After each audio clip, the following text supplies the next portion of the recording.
সুপ্রিয় দর্শক, আপনাদের প্রিয় অনুষ্ঠান জীবনের গল্প নিয়ে আবারও হাজির হলাম সেই আমাদের শিউলি আপুর কাছে। আসলে আমরা আপুর বেশ কয়েকটি ভিডিও ছেড়েছি, কোনো সাড়া পাইনি।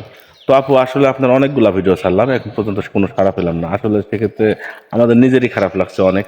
তা আপনার কেমন লাগছে? এটা তো খারাপ লাগার একটু বিষয়ই। আর যদি ভাগ্যে না থাকে তাহলে তো আপনাদের দোষ দিয়ে লাভ নেই, দোষটা হয়তো আমার ভাগ্যের। আসলে বুঝতে পারছি না আপু, আমাদের কাছে কোনো মানুষ তো নিরাশ হয়ে যায় না। তো আপু, আসলে কি কি বলবো, কি করি, বুঝতে উঠতে পারছি না।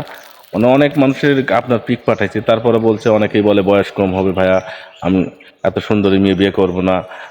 আপনার চেহারা দেখেই অনেকে পিছু হয়ে যায় যে আপনার 40 হ্যাঁ, বছরের মানুষ, আমরা যদি আপুকে বিয়ে করি আমাদের সাথে সংসার করবে না, এরকম তাদের ভিতরে ভয়ভীতি কাজ করছে, বুঝছেন? হ্যাঁ, এটা হয়তো ভাবাটা স্বাভাবিক, কারণ ওর জায়গায় আমি হলে এটাই ভাবতেন যে এত সুন্দরী একটা মানুষ কি করে আমার মতো বয়স্ক একটা লোক বিয়ে শাদী করবে।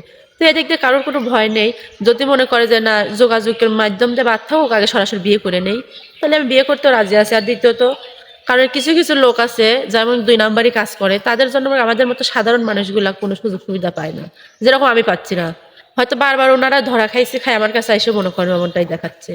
আর এই দোষটা তো আসলে প্রবাসী ভাইদের, ভাইদের না। না, না, আসলে দোষটা আমাদের হচ্ছে মতো আরো মেয়েরই দোষ।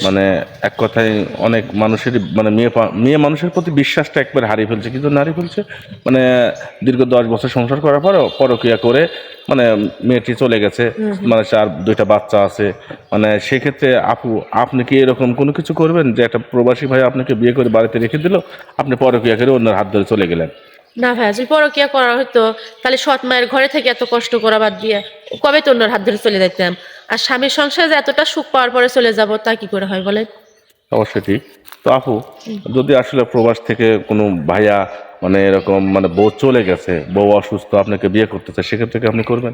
হ্যাঁ, বউ চলে গেছে সেই ক্ষেত্রে বিয়ে করতে পারবো। আর বউ মারা গেছে তাও বিয়ে করব। আবার কারো কারো আছে যে বউ অসুস্থ, ঘরের মধ্যে পড়ে আছে, লড়াচড়া করতে পারে না, এবং তাকে তো স্বামী ফেলে দিতে পারে না।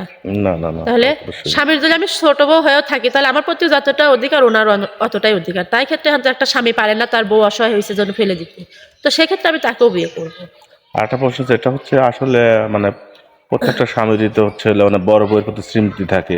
এখন অসুস্থ হয়ে গেছে, সেক্ষেত্রে সেই বউটাকে বেশি সময় দিল, বিয়ে করার পরে আপনাকে কম সময় দিল, সেক্ষেত্রে আপনি কি ঝগড়াঝাটি করবেন? আর কি ভাই, মনে করেন আমিও তো একটা মানুষ নাকি? আর একটা মানুষ যে সাধারণ অসুস্থ হয় তার পিছনেও কিন্তু একটা লোকের প্রয়োজন হয়। আর উনি এখন অসুস্থ হয়েছে, আর অসুস্থ কেউ নিজে ইচ্ছাকৃত ভাবে কিন্তু হইতে পারে না। সেই ক্ষেত্রে আমি বলবো না যে তুমি ওর কাছে যাও না, কি সময় দিও না, সেটা না। উনি তো, আমি যতটুকু পাচ্ছি আসলে 1000 সময় দিলে কিন্তু উনি ততটুকু পাচ্ছে না, হিসাবে কিন্তু আমি বেশিটা পাবো আদৌ। সুপ্রিয় দর্শক, সবাই তো আপুটির কথা শুনলেন। আসলে আপু সব জেনে বুঝে বিয়ে শাদী করবে, কোনো অশান্তি করবে না। তো আপুর তো আসলে পার্সোনাল কোনো ফোন নেই।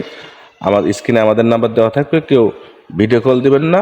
ভিডিও কল দিলে ব্লক করতে বাধ্য হবো। সবাই অডিও কল দিবেন। ভালো থাকবেন, সুস্থ থাকবেন। আল্লাহ হাফেজ।